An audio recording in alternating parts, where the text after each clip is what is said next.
નમસ્તે વિદ્યાર્થી મિત્રો, આઈ કેન ક્રેક એક્ઝામમાં આપ સર્વોનું હાર્દિક હાર્દિક સ્વાગત. સીસી પ્રિલિમ લગભગ 85% વિદ્યાર્થીઓને પૂરી થઈ ગઈ છે અને આ 20 તારીખે બીજા અન્ય વિદ્યાર્થીઓ જે બાકી છે એ લોકોને પૂરી થઈ જશે. પૂરી થઈ ગયા પછી ઘણું બધું એનાલિસિસ કર્યું હશે, ઘણું બધું સમજ્યા હશો, થયું હશે કે ભાઈ કેટલા માર્ક આવશે, ધાર્યા હશે માર્ક, આ બધું તમારા મનમાં છે એ હાલતું છે. અને આ બધા મનની ધારણા વચ્ચે એક સવાલ એવો ઉત્પન્ન થતો હશે કે સાહેબ સીસી મેન્સની તૈયારી કરવી કે ન કરવી.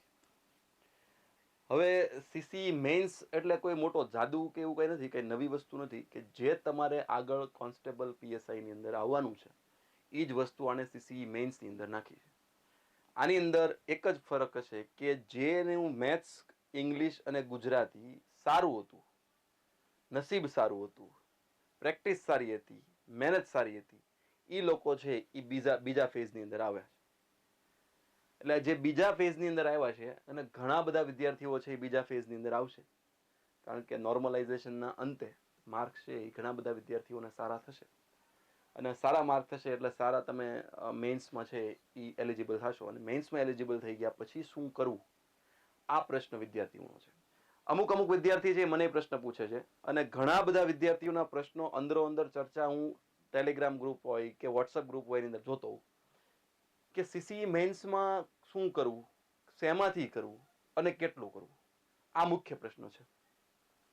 સીસી મેન્સની અંદર ક્યાંથી કરવું, શેમાંથી કરવું, કેટલું કરવું, આવા બધા પ્રશ્નો છે એ આવતા હોય છે. એટલે જે શું કરવું, ક્યાંથી કરવું એ તો તમારી માથે મૂકી દઉં છું, એ તમારી માથે છે. કારણ કે તમે તમારા બૌદ્ધિ ચાતુર્ય ઉપરથી નક્કી કરી શકશો કે શું શું કરવું અને ક્યાંથી કરવું. તમને જેની મોજ પડે, જેમાં મોજ પડે એ તમારે કરવાનું હોય. જેની ભાષા સમજાય એ લેક્ચર જોવાના હોય અને જેનું તમને લોકોને મટીરિયલ સારું લાગે, સરળ ભાષા લાગે, એનું મટીરિયલ છે વાપરવાનું, એ તમારી ઉપર છે. પણ કેટલું કરવું એ મારે તમને આજે સમજાવવું છે. ક્યાં સુધી, કેટલા ડીપ સુધી તમારે જોવું એ મારે તમને સમજાવવું છે. એક પોઈન્ટ તો તમને સિલેબસ તો આપી દીધો છે, પણ એ સિલેબસની અંદર કયા કયા મુદ્દા તમારે આવરવા જોઈએ એ મારે તમને આજે સમજાવવું છે. આપણે સિરીઝ વાઇઝ સિરીઝ ટાઈપનું ચાલુ કરશું કે બબ્બે વિષય, એટલે કે ધીમે ધીમે કરી આપણે સ્ટેપ ચડશું. બબ્બે વિષય તમને આપતો જશે. આજે મારે તમને ભૂગોળ અને બંધારણનું ડિટેલ એનાલિસિસ મારે તમને કહેવું છે કે કયા કયા મુદ્દાઓ છે એ તમારે કરવાના છે, કયા મુદ્દામાં શું શું કરવાનું છે અને કેટલે સુધી કરવાનું છે એ હું તમને કહીશ. પછી તમારે એમાં સ્વીકારવું, ન સ્વીકારવું, તમે તમારા બુદ્ધિ ચાતુર્ય ઉપરથી એમાં પોઈન્ટ તમારે એડ કરવા હોય તો કરી શકો. તમે તમારી મહેનત, તમારી બિંદાસ મહેનત છે તમે કરી શકો.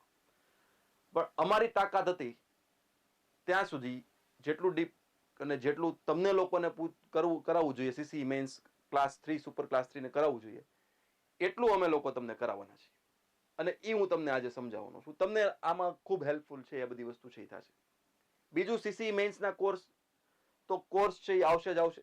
આપણો કોર્સ છે એ મટીરિયલ સાથે, તમને લોકોને ઘરે મટીરિયલ મળે, આખા મેન્ટર છે એ તમારા કોન્ટેક્ટમાં રહે, એ ટાઈપનો કોર્સ છે બહાર પડવાનો. પણ એની ચર્ચા આપણે ભવિષ્યમાં કરશું. અત્યારે હું આવ્યો છું બંધારણ અને ભૂગોળના ડિટેલ એનાલિસિસ માટે, એટલે પહેલા આપણે એની ચર્ચા છે કરીએ. જો ભૂગોળ છે, ભૂગોળની અંદર આ લોકોએ 3 ભૂગોળ આપ્યા છે તમને.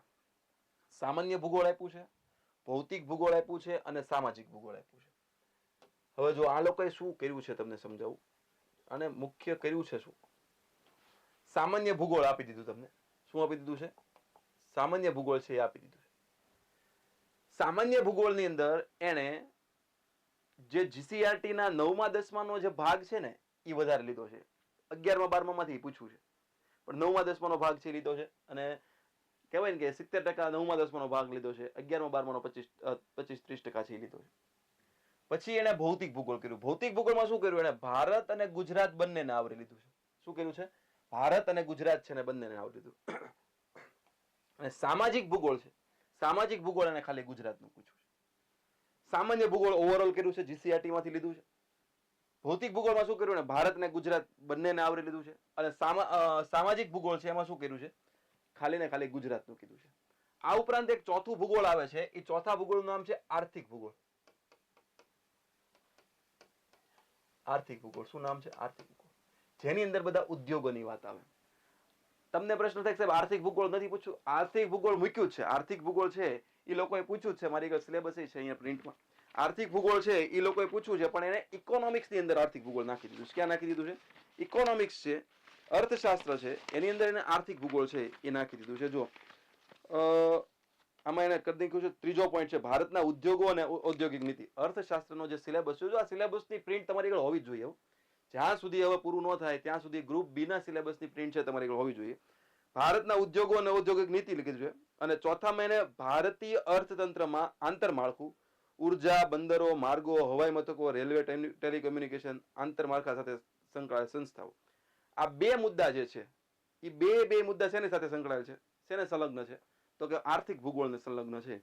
એટલે અર્થશાસ્ત્રની અંદર ત્રીજો અને ચોથો મુદ્દો છે એ ભૂગોળનો જ મુદ્દો છે. એટલે કુલ 4 ભૂગોળ છે એ આ લોકોએ પૂછ્યા છે. 4 ભૂગોળ પૂછ્યા છે. એટલે એનો અર્થ એવો થાય કે જો 5 મુદ્દા પૂછ્યા છે, 5 મુદ્દા છે, એમાં 5 મુદ્દાના 30 માર્ક આ લોકોએ કીધા છે. 5 મુદ્દા છે, એમાંથી અર્થશાસ્ત્રના 10, પર્યાવરણના 10 અને વિજ્ઞાન ટેકનોલોજીના 10, એમ 30 મુદ્દા છે એ કીધા છે. 30 માર્કનું કીધું છે. અને 30 માર્કમાં 5 મુદ્દા છે એ અર્થશાસ્ત્રના છે. એટલે એક મુદ્દામાંથી 2 માર્કનું પૂછાય તો 10 માર્કનું અર્થશાસ્ત્ર છે એ પૂછી શકે. અને 10 માર્કના અર્થશાસ્ત્રમાંથી 4 માર્કનું ભૂગોળ છે એ પૂછાય, આર્થિક ભૂગોળ છે એ પૂછાય. એનો અર્થ એવો થયો કે 10 માર્કનું ભૂગોળ છે એ આમાંથી પૂછાય અને 4 માર્કનું ભૂગોળ છે ઇકોનોમિક્સમાંથી પૂછાય. તો 14 થી 15 માર્કનો તમારો પોર્શન છે એ ભૂગોળનો થાય. આપણે રાઉન્ડ ફિગર 15 કરીએ તો 15 માર્કનું ભૂગોળ છે તમારા પેપરની અંદર પૂછાશે. બરાબર છે? 15 માર્કનું ભૂગોળ છે એ પૂછાશે. હવે આ ભૂગોળ છે એને આપણે સમજવાનો પ્રયાસ કરીએ કે ખરેખર ભૂગોળ આ લોકોએ શું પૂછ્યું છે, શું કર્યું છે એને. તો જો આણે શું કર્યું છે ખબર છે? કઈ રીતે ભૂગોળ બન્યું છે હું તમને સમજાવું ખાલી. તો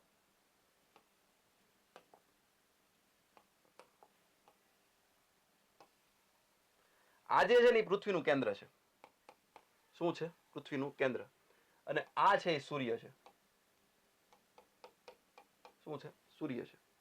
પૃથ્વીના કેન્દ્રથી લઈને જે પૃથ્વીની આંતરિક સંરચના આવે છે ને એ મુદ્દો છે આમાં. પૃથ્વીના કેન્દ્રથી લઈને સૂર્યના કેન્દ્ર સુધીની જેટલી વસ્તુ છે, પૃથ્વીના કેન્દ્રથી લઈને સૂર્યના કેન્દ્ર સુધીમાં જેટલી વસ્તુ છે એ તમામ વસ્તુ ભણવાનું તમને કીધું છે 15 માર્કમાં. એ 15 માર્કની અંદર તમારે બધી વસ્તુ ભણવાની. શું કર્યું? પૃથ્વીની આંતરિક સંરચના કીધી. એટલે પૃથ્વીની આંતરિક સંરચના છે તમે પૃથ્વીના પોપડા સુધી ભણી લો. પૃથ્વીના પોપડા ઉપર આવો એટલે મુખ્ય ભૂમિ સ્વરૂપો અને તેની લાક્ષણિકતાઓ કીધી. મુખ્ય ભૂમિ સ્વરૂપો અને લાક્ષણિકતાઓ કીધી એટલે કઈ રીતે પર્વતો બન્યા, કઈ રીતે ઉચ્ચ પ્રદેશ બન્યા, કઈ રીતે મેદાન બન્યા, એ બધું. ઘસારણ બળ ને પર્વતોને લીધે નવી આકૃતિ બની, એ બધી વસ્તુ. એ થઈ જાય એટલે પછી એવું કીધું એને કે મુખ્ય પ્રાકૃતિક વિભાગો. તો કે ભાઈ પર્વતો બની ગયા તો ઓકે, પણ એ પર્વતો છે એ કઈ જગ્યાએ આવેલા છે? હિમાલય છે એ કઈ જગ્યાએ આવેલો છે? હિમાલયમાંથી સૌથી ઊંચી શિખર કયું છે? હિમાલયમાં જે શિવાલિક છે એને શું કહેવાય છે? સૌથી યુવા પર્વત કયો છે? આવા ફેક્ટ છે યાર નાખી દીધા. શું કર્યું? મુખ્ય ભૂમિ સ્વરૂપો તેની લાક્ષણિકતા આપી. મુખ્ય ભૂમિ સ્વરૂપો લાક્ષણિકતામાં શું થયું? પર્વતો કઈ રીતે બન્યા, ઉચ્ચ પ્રદેશ કઈ રીતે બન્યો, મેદાન કઈ રીતે બન્યા, રણ પ્રદેશ કઈ રીતે બન્યો, દરિયા કિનારો કઈ રીતે બન્યો, આ વસ્તુ. હવે ઈ થઈ જાય એટલે એને શું કર્યું? મુખ્ય પ્રાકૃતિક વિભાગો કીધા. શું કીધા? મુખ્ય પ્રાકૃતિક વિભાગો છે કીધા. અને મુખ્ય પ્રાકૃતિક જે વિભાગો કીધા, મુખ્ય પ્રાકૃતિક વિભાગો કીધા. મુખ્ય પ્રાકૃતિક વિભાગોની અંદર શું આવે? તો કે એની અંદર એવું આવે કે પર્વતો છે એ ક્યાં આવેલા છે, કયો પર્વત ઊંચો છે, આપણે જે ભણીએ છીએ ને એ. એટલે એને બે વસ્તુ સામેલ કરી દીધી. મુખ્ય પ્રાકૃતિક વિભાગો પૂરા થઈ જાય એટલે એને નાખી દીધું વાતાવરણ. એટલે કે સૂર્ય અને પૃથ્વીની વચ્ચે, પૃથ્વીના પોપડા અને સૂર્યનું જે બાહ્ય આવરણ છે એની વચ્ચે જે વાતાવરણ આવેલું છે, આબોહવા આવેલી છે, એ તમે ભણો તો એ ભણ લેશું. એની પછી તમને એમ કહી દીધું કે બ્રહ્માંડના ભાગ રૂપે પૃથ્વી. તો પૃથ્વી તો ભણવી પડે, પણ પૃથ્વીની ઉત્પત્તિ કઈ રીતે થઈ છે? બ્રહ્માંડના ભાગ રૂપે પૃથ્વી કીધી છે એટલે પૃથ્વીની ઉત્પત્તિ કઈ રીતે થઈ છે? તો કે એની સાથે સાથે સૂર્ય છે એ કઈ રીતે સંલગ્ન છે, તો સૂર્યનું કેન્દ્ર છે એ કયા નામે ઓળખાય છે, એ બધી વસ્તુ છે એ તમારે ભણવી પડે. એટલે સૂર્યના કેન્દ્રથી લઈને પૃથ્વીના કેન્દ્ર વચ્ચેની તમામ વસ્તુ છે એને આવરી લીધી છે. 15 માર્કની અંદર તમારે આ બધી વસ્તુ છે એ કરવાની છે. બહુ સરળ, બહુ સહેલું અને બહુ મસ્ત રીતે ભણી શકાય એ ટાઈપનું ભૂગોળ છે એ આના લોકોએ સિલેબસમાં આપ્યું છે. જે વિદ્યાર્થીઓ ખાલી સાથે સાથે થોડીક કઈ મહેનત કરશે એ લોકોએ 14 કે 15 માર્કના ભૂગોળના માર્ક છે એ તમને મળી જાય. ખાલી હું તમને કહું એટલું છે, એટલા પોઈન્ટ છે, વ્યવસ્થિત કરી નાખજો. ઓકે, શક્ય બનશે એમ હું લેક્ચર છે યુટ્યુબની અંદર મૂકતો જઈશ ભૂગોળની અંદર ખાસ. પણ તમારી રીતે હું બધું તો નહીં મૂકી શકું, કારણ કે એટલી બધી સમય એટલો બધો નહીં રહે, કારણ કે સીસી મેઇન્સનું ભૂગોળ તે હું ભણાવવાનો છું, ડિસ્ક્રિપ્ટિવ ભૂગોળ ભણાવીશ, અને સીસી ગ્રુપ બી નું જે એમસીક્યુ જે છે હું તમને અત્યારે સમજાવું છું એ ભૂગોળ મારે ભણાવવાનું છે એપ્લિકેશનની અંદર. એટલે સમય નહીં રહે, પણ શક્ય બનશે એટલા લેવા એવા લેક્ચર છે હું અગત્યના મૂકતો જઈશ. જો બરાબર, હવે જો સમજો સામાન્ય ભૂગોળથી શરૂ કરીએ તો સામાન્ય ભૂગોળની અંદર પહેલો મુદ્દો છે સૂર્યમંડળના ભાગરૂપે પૃથ્વી. તો સૂર્યમંડળના ભાગરૂપે પૃથ્વી છે તો સૌથી પહેલા તો આપણે જોવું જોઈએ કે બ્રહ્માંડની ઉત્પત્તિ કઈ રીતે થઈ. પૃથ્વીની ઉત્પત્તિ તો ખબર પડી જશે આપણને, પણ પૃથ્વી આવી છે શેમાં? તો કે છે બ્રહ્માંડની અંદર આવી છે. એટલે બ્રહ્માંડની ઉત્પત્તિ કઈ રીતે થઈ? બહુ નાનું અમથું થિયરી છે, બહુ મસ્ત થિયરી છે, 1.5 પેજનું છે, વાંચી લેવાનું, યાદ રહી જાય. પછી તમારે આકાશગંગા છે એ જોવી પડે. આપણને ખ્યાલ છે મંદાકિની તો પૂછાય છે, પણ મંદાકિનીની આજુબાજુની આકાશગંગા છે એ આપણે જોઈ લેવી પડશે. આકાશગંગા છે જોવી પડે. તારાનું જીવન ચક્ર, તારાનું જીવન ચક્ર, એમાં જે બ્લેક હોલના પ્રશ્ન પૂછાય છે તો એ બ્લેક હોલ છે એમાં આવશે, તારાના જીવન ચક્રની અંદર આવશે. રેડ સ્ટાર છે, બ્લુ સ્ટાર છે, આ બધા સ્ટાર ડ્વાર્ફ છે, આ પૂછાય છે. આ ભૂગોળનો જે પ્રશ્ન જે પોઈન્ટ નાખ્યો છે એની અંદર પૂછાય છે. તો આપણે આ બધા વસ્તુ છે એ કરવી પડે. જો જીપીએસસી જે લોકો પ્રિલિમ છે એ પાસ કરી છે ને, એ લોકોને આગળ તમે આ સિલેબસ સમજી શકો. પ્રિલિમ મેન્સ પાસ કરી હોય, હમણાં તાજેતરમાં અધિકારી બન્યા હોય, એ લોકો આગળ આ મુદ્દાઓ છે તમે સમજી શકો. એ જ મુદ્દા જીપીએસસી વાળા એ મુદ્દાની અંદર નાખ્યા છે. પણ આમાં કેવું થશે, જીપીએસસી જેટલું લેવલ કદાચ નહીં હોય, પણ એ પ્રશ્નો તો બધા કરવા જ પડશે, એ વાંચવું તો પડશે જ આપણે, કારણ કે કદાચ ઈઝી પૂછાય. ઓલા લોકોને થોડાક વિધાન વાળા ટફ પ્રશ્નો પૂછાય, આપણે એમાંથી થોડુંક ઈઝી પૂછાય, પણ કરવું તો પડે ને તારાનું જીવન ચક્ર, કારણ કે એમાં તારાનું જીવન ચક્ર છે એ પૂછાય છે. ઓકે, ચાલો. એની પછી તમારે સૂર્ય છે એ કરવો પડે, ચંદ્ર છે એ કરવો પડે. હવે જો સૂર્યગ્રહણ ચંદ્રગ્રહણ છે તો તમને ખ્યાલ છે. આ ઉપરાંત સૂર્યમંડળ એ છે એ કરવું પડે. તો એટલા મુદ્દા છે કરવાના છે. સૂર્યમંડળના ભાગરૂપે પૃથ્વીની અંદર આપણે ખાલી ને ખાલી સૂર્યમંડળ નથી કરી નાખવાનું. સૂર્યમંડળ કરવાનું નથી કે ભાઈ હાલો આ ગ્રહ આટલો મોટો છે, કયો ગ્રહ સૌથી મોટો છે, કયા ગ્રહને કયો ઉપગ્રહ નથી, કયા ગ્રહને 2 ઉપગ્રહ છે, કયો ગ્રહ કેટલા ગણો મોટો છે. આ તો સૂર્યમંડળની અંદર તમે બધું ભણશો, એ બેઝિક છે. જો એને બેઝિક જ કહેવું હોય તો ખાલી એને તમને એમ કહી દીધું હોય બ્રહ્માંડ. શું કહી દીધું હોય? ખાલી બ્રહ્માંડ કહી દીધું હોય.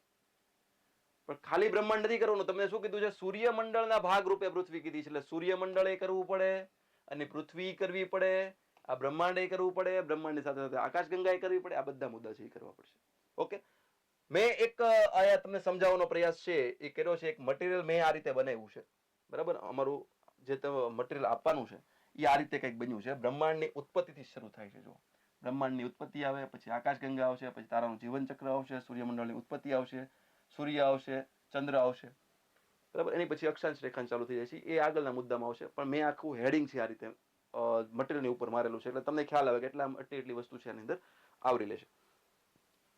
તમે આ રીતે મટીરિયલ છે મસ્ત બનાવી શકો, બરાબર. મજા આવશે. તમે લોકો પોતાનું મટીરિયલ બનાવશો ને એમાં વધારે મજા આવશે. ઓકે, એની પછી પૃથ્વીની ગતિ એવો પોઈન્ટ છે. શું પોઈન્ટ છે? જો મસ્ત પોઈન્ટ છે, પૃથ્વીની ગતિ.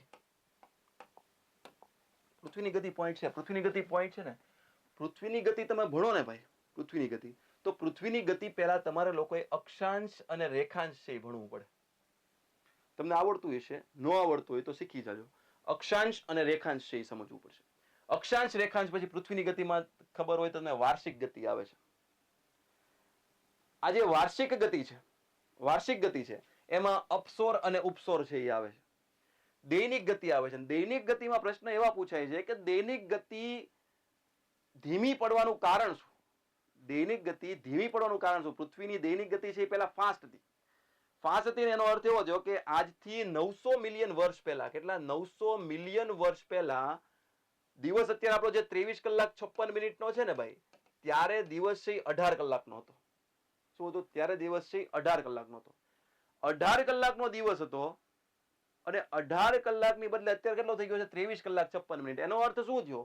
તો કે આપણી પૃથ્વી છે એ ધીમી પડી છે. પૃથ્વીને ધીમે ધીમે બ્રેક લાગે છે.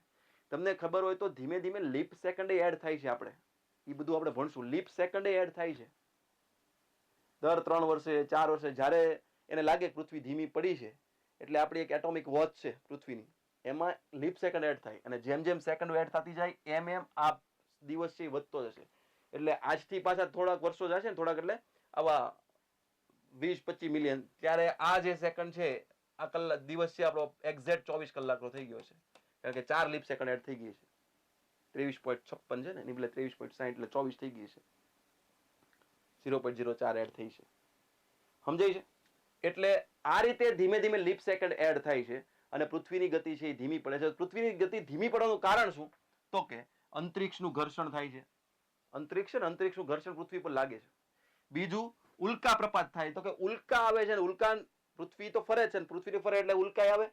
ઉલ્કા એન્ટર થાય એટલે આની ગતિમાં કંઈક ને કંઈક તો ફેરફાર થશે ને. જેમ ગાડી હાલતી હોય અને વચ્ચે ગાય આવી તો આપણે બ્રેક તો મારવાના જ ને. બસ આ જ થાય છે. ઉલ્કા છે સીધી અંદર આવે એટલે ઘસાય, પૃથ્વી સાથે ઘસાય, અને પૃથ્વી સાથે ઘસારો લાગે એટલે થોડીક સ્પીડ છે એને શું થાય? ધીમી પડે. પૃથ્વીના વજનમાં છે એ વધારો થતો જાય છે. પૃથ્વીના વજનમાં જેમ જેમ વજન વધે એમ એમ સ્પીડ ઓછી થાય. ગાડી લઈને તમે જતા હો, ગાડી લઈને તમે 2 જણા જતા હો, એની બદલે 5 જણા જતા હોય ને બીજો સામાન મૂક્યો હોય, જેમ જેમ વજન વધતો જાય એમ ગાડીની સ્પીડ શું થતી જાય? ધીમી પડતી જાય. એ રીતે પૃથ્વીમાં પણ આવું થાય છે. બીજું, ચંદ્રથી ભરતી ઓટ. જે ભરતી ઓટ થાય છે, ભરતી ઓટ થાય ત્યારે શું થાય છે? તો કે એ પૃથ્વીને ખેંચે છે, વિરુદ્ધ બાજુએ ખેંચે છે. ભરતી ઓટ થાય એ પૃથ્વીની ગતિથી શું થાય? વિરુદ્ધ બાજુએ ખેંચે, અને વિરુદ્ધ બાજુએ ખેંચે એટલે શું થાય? સ્પીડ ઓછી થાય. આ કારણોસર દૈનિક ગતિમાં ઘટાડો થાય છે. ગ્લોબલ વોર્મિંગ પણ આ જ વસ્તુ છે. ચંદ્ર દર વર્ષે કેટલા કિલોમીટર દૂર થાય છે? ચંદ્ર છે ને પૃથ્વીથી દર વર્ષે 4 થી 5 સેન્ટીમીટર દૂર થાય છે. દૂર જાય છે. પહેલા ચંદ્ર 25 દિવસમાં પરિક્રમા કરતો. પહેલા ચંદ્ર છે કેટલા દિવસમાં પરિક્રમા કરતો? 25 દિવસમાં પરિક્રમા કરતો. પહેલા દિવસનો સમય કેટલો હતો? તો કે 18 નો હતો. આપણો 23 અત્યારે જે 23:56 છે એની બદલે કેટલો હતો? 18 કલાકનો હતો. જો દૈનિક ગતિ, અંતરિક્ષનું ઘર્ષણ, ઉલ્કા પ્રપાત, પૃથ્વીના વજનમાં વધારો, ચંદ્રથી ભરતી ઓટ, અને સાબિતી છે એ મળી છે આપણને. અસર શું થાય છે? 24 કલાકમાં એક રાઉન્ડ ફરે, પણ પૃથ્વીની ગતિ ધીમી પડવાથી 24 કલાકમાં ફરી તે જગ્યાએ પહોંચશે નહીં, જેને લીપ સેકન્ડ તરીકે ઓળખવામાં આવે છે. પરમાણુય ઘડિયાળ, એટોમિક વોચ મેં કીધું ને, 30 જૂન 1972 ના રોજ 0.6 સેકન્ડ એડજસ્ટ કરવામાં આવી હતી. અત્યાર સુધીમાં 37 વખત લીપ સેકન્ડનો ઉપયોગ કરવામાં આવ્યો છે. છેલ્લી લીપ સેકન્ડ 31 ડિસેમ્બર 2016માં ઉમેરવામાં આવી હતી. એની પછી 2023માં ટ્રાય કરી હતી કે ભાઈ લીપ સેકન્ડ આવશે, પણ લીપ સેકન્ડ આવી નહોતી. બરાબર. છેલ્લી ક્યારે એડ થઈ છે? 31 ડિસેમ્બર 2016માં લીપ સેકન્ડ એડ થઈ છે. એની પછી સમય અને ઋતુની વિભાવના. જો સમય અને ઋતુની વિભાવના, સમય અને ઋતુની વિભાવનામાં શું કરવાનું છે? તો કયા દિવસે કયા વૃત્ત પર સૂર્યના કિરણો કેવા પડે છે? સૂર્યના કિરણો છે એ ક્યારે, કયા મહિને, કયા વૃત્ત ઉપર પડે છે, એ બેઝિક પ્રશ્નો એવા પૂછાય છે. બીજું, 4 કેસ પૂછાય છે વારા ઘડીએ, કે જો પૃથ્વી પોતાની ધરી પર નમેલી ન હોય અને ધરી ભ્રમણ પણ કરતી ન હોય તો શું થાય? સમજાય છે? પૃથ્વી ફરે છે, પૃથ્વી છે એ પોતાની ધરી પર ફરે છે અને નમેલી છે. આ કારણોસર જ દિવસ રાત છે લાંબા ટૂંકી થાય છે.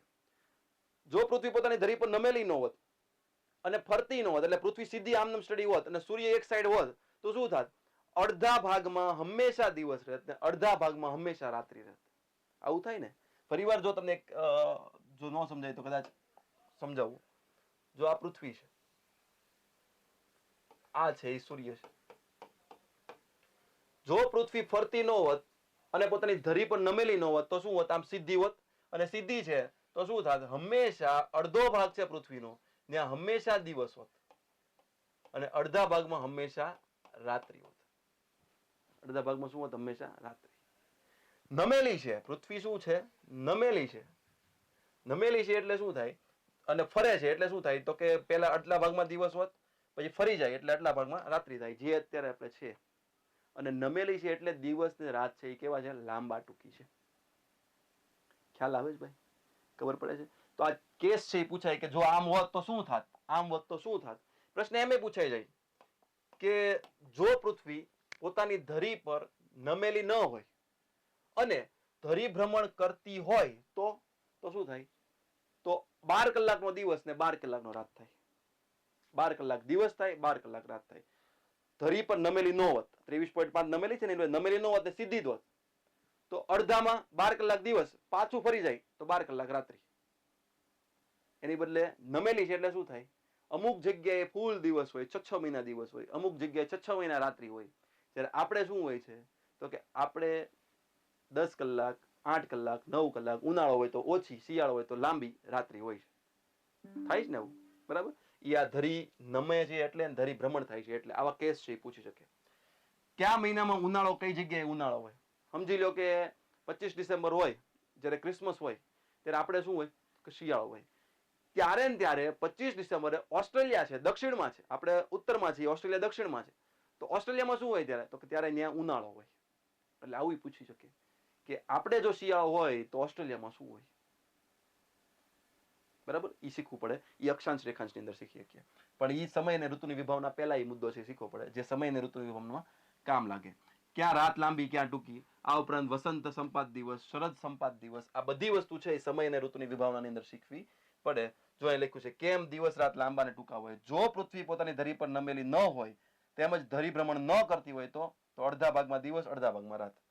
જો પૃથ્વી પોતાની ધરી પર નમેલી ન હોય પરંતુ ધરી ભ્રમણ કરતી હોય તો 12 કલાક દિવસ, 12 કલાક રાત. આ ચારે ચાર કેસ છે એક પોઈન્ટની અંદર સમજાઈ દીધા પૂરું. આ સ્માર્ટ વર્ક જ કરવાનું છે, આમાં કઈ બહુ લાંબુ લ નથી કરવાનું, સ્માર્ટ વર્ક જ કરવાનું છે. ઓકે, ચાલો સમજીએ. પૃથ્વીની આંતરિક સંરચના. પૃથ્વીની આંતરિક સંરચનામાં સંરચના જાણવાના સ્ત્રોત પ્રત્યક્ષ સ્ત્રોત છે અને અપ્રત્યક્ષ સ્ત્રોત છે.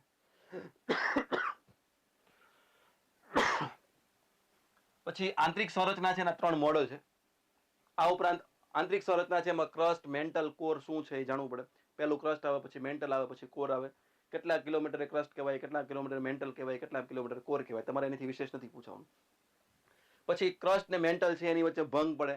પછી એમાં રેપેટી કોને કહેવાય, મોહોભંગ કોને કહેવાય, કોનરાડ કોને કહેવાય, ગુટનબર્ગ કોને કહેવાય. જે ભંગ પડે ને, આ બે ક્રસ્ટ છે તો ક્રસ્ટમાં બે ભાગ છે, અપર ક્રસ્ટ, લોઅર ક્રસ્ટ. તો એની વચ્ચે અપર ક્રસ્ટ હોય ને એમાં ગરમ ઓછું હોય, પછી નીચે જતું જાય એમ ગરમ છે વધારે થતું જાય.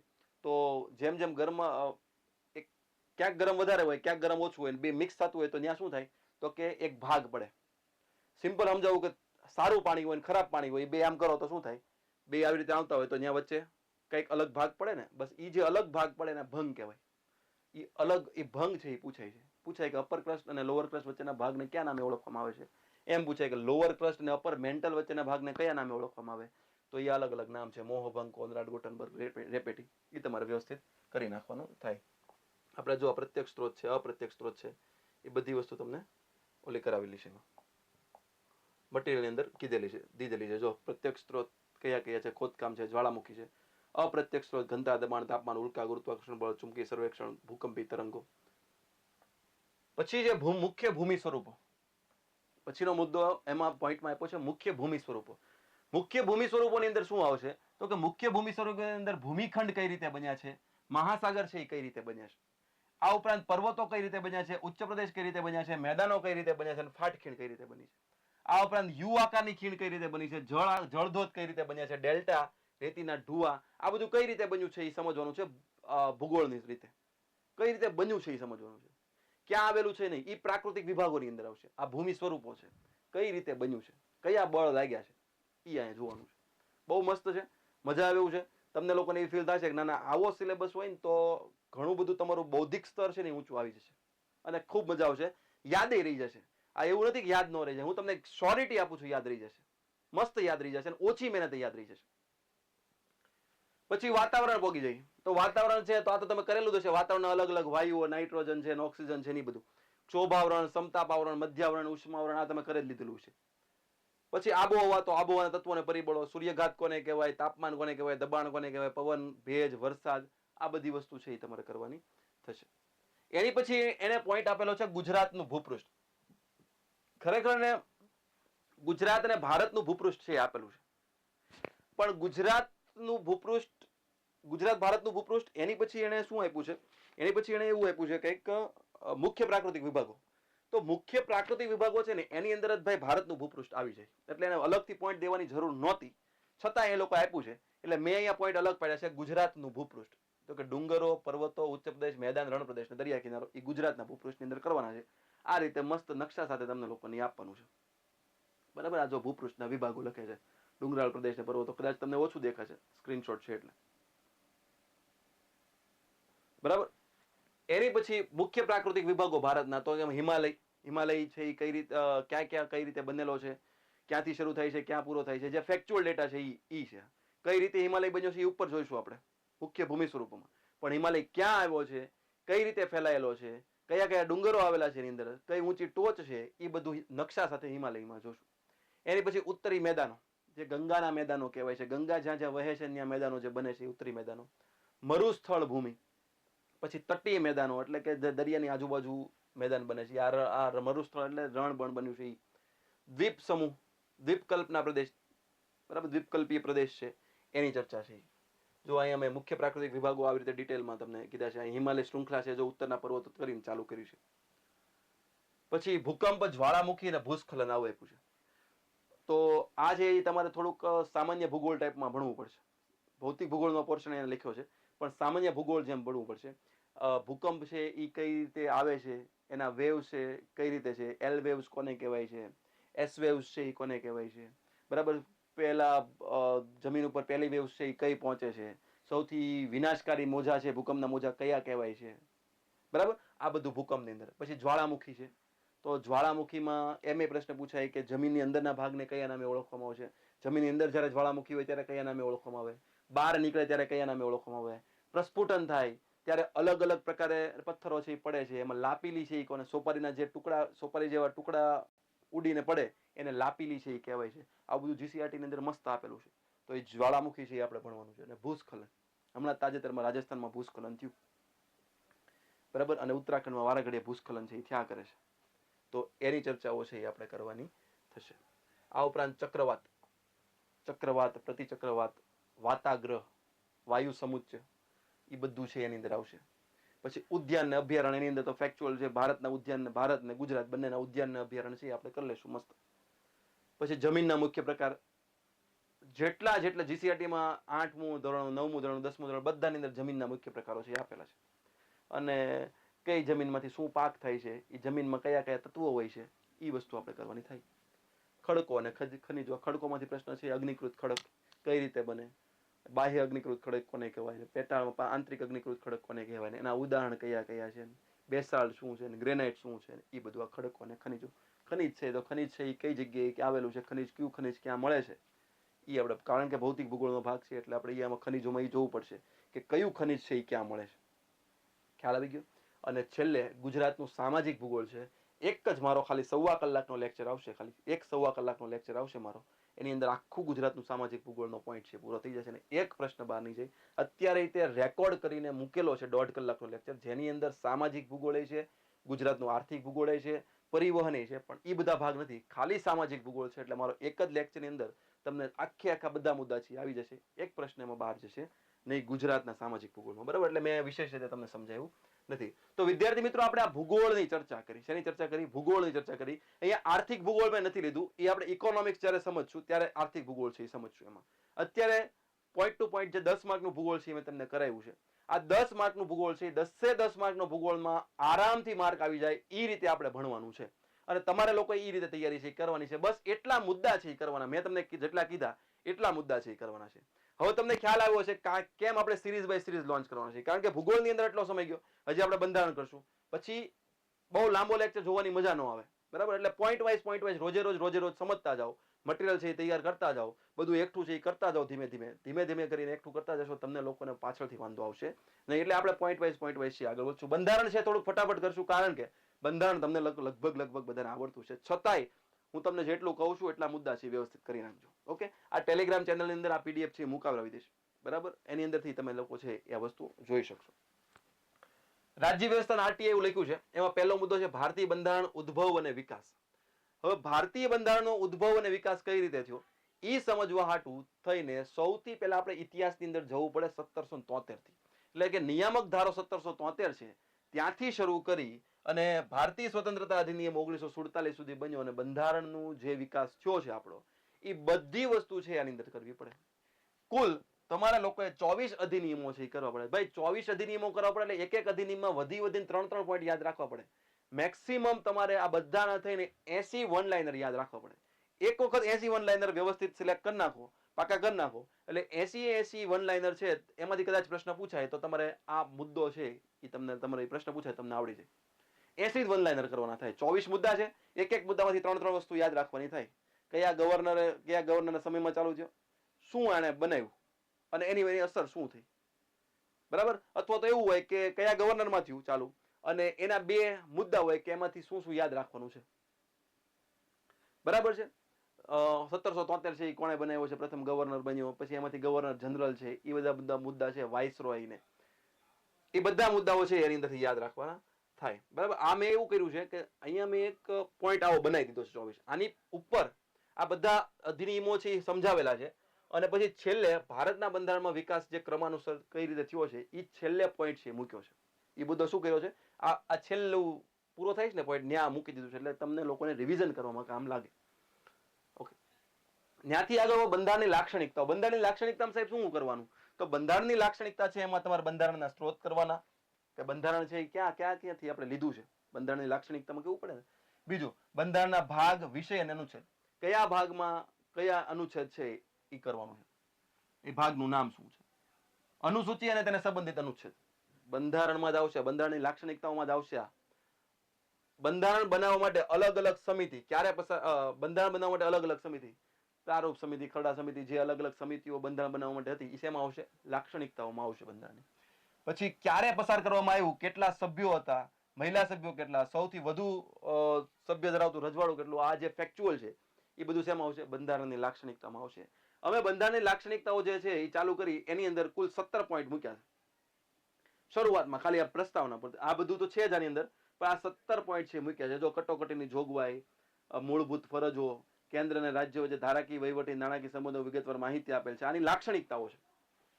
સંસદીય પ્રકારની શાસન પ્રણાલી, એકાત્મક લક્ષણ છે એ ધરાવે છે, બહુ કઠોર નથી અને બહુ સોફ્ટ નથી, એવું આપણું બંધારણ છે, જળ બંધારણ નથી આપણું. બરાબર, એ બંધારણની લાક્ષણિકતા છે. શરૂઆત ત્યાંથી કરી અને એની પછી આ મુદ્દાઓ છે બધા મૂકેલા છે. ઓકે, આમુખનો સ્ત્રોત, આમુખ ક્યાંથી આપણે લીધું, પછી આમુખમાં કયા કયા શબ્દો વપરાયેલા છે, એ શબ્દોનો અર્થ શું છે એ કરવું પડે. આમુખ અને સુપ્રીમ કોર્ટના ચુકાદા અગત્યનું છે, કે આમુખ બાબતે સુપ્રીમ કોર્ટે કયા કયા ચુકાદા છે એ આપેલા છે. જો અહીંયા આમુખ અને સુપ્રીમ કોર્ટના ચુકાદા લખેલા છે. બેરુબારી યુનિયન કેસ છે, કેશવાનંદ ભારતી કેસ છે, LIC ઓફ ઇન્ડિયા છે જે 1995 માં થયું. બરાબર, પછી આમુખ માટે વિશેષ તથ્યો તથા સંકળાયેલ તથ્યો. આમુખ માટે વિશેષ તથ્યો એટલે કે કયા વ્યક્તિએ શું આમુખ માટે કીધેલું છે. સમજો કે કનૈયાલાલ મુંશી તો છે, તો જન્માક્ષર કીધેલું છે, તમે ક્યાં કહેશે યસ. જો ત્રીજું, કનૈયાલાલ મુંશી આમુખને જન્માક્ષર કીધું છે. પંડિત ઠાકુરદાસ ભાર્ગવ છે અને બંધારણના સૌથી મૂલ્યવાન કિંમતી મહામૂલા અંગ તરીકે આમુખને છે એ ગણવામાં આવેલું છે. બંધારણની ચાવી, બંધારણનો આત્મા છે એને કીધેલું છે. પછી સર અર્નેસ્ટ બાર્કર છે અને બંધારણની કી નોટ, અને આમુખને બંધારણની કી નોટ કીધેલી છે. બરાબર, અને એની સાથે સંકળાયેલા આમુખને રિલેટેડ જે ફેક્ચ્યુઅલ ડેટા છે એ મૂકેલા છે. અન્ય આમુખ સાથે સંકળાયેલ બંધારણનું આમુખ માત્ર એક જ વાક્યનું બનેલું છે. અંગ્રેજી આવૃત્તિમાં મૂળ બંધારણમાં 85 શબ્દો છે. હાલમાં કેટલા શબ્દો છે, તો કે 88 શબ્દો છે. હાલમાં કેટલા શબ્દો છે, 88 શબ્દો છે. હાલની અંદર 88 શબ્દો છે. પછી આમુખની ભાષાનો સ્ત્રોત છે એ ઓસ્ટ્રેલિયાના બંધારણમાંથી લેવામાં આવેલો છે. બરાબર, આ રીતનું જે ફેક્ટ છે એ આ આમુખ બંધારણની સુધારામાં આવશે. એની પછી આગળ વધીએ તો મૂળભૂત અધિકારો અને ફરજો. એની પછી આગળ વધીએ તો શું થાય, મૂળભૂત અધિકારો અને ફરજો.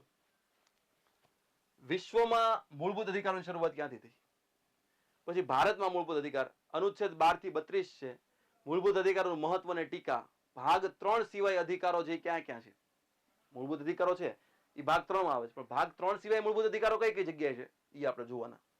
અને ફરજો છે એ બધી યાદ રાખવાની થાય. જો આ રીતે આખી ફરજોનો કોઠો છે આપ્યો છે એ તમારે કરી નાખવાનો રહેશે. પછી રાજનીતિના માર્ગદર્શક સિદ્ધાંતો. હવે આ લોકોએ સિલેબસની અંદર માર્ગદર્શક સિદ્ધાંતો ખાલી કીધા. શું કીધું છે, ખાલી માર્ગદર્શક સિદ્ધાંતો છે એ કીધા છે.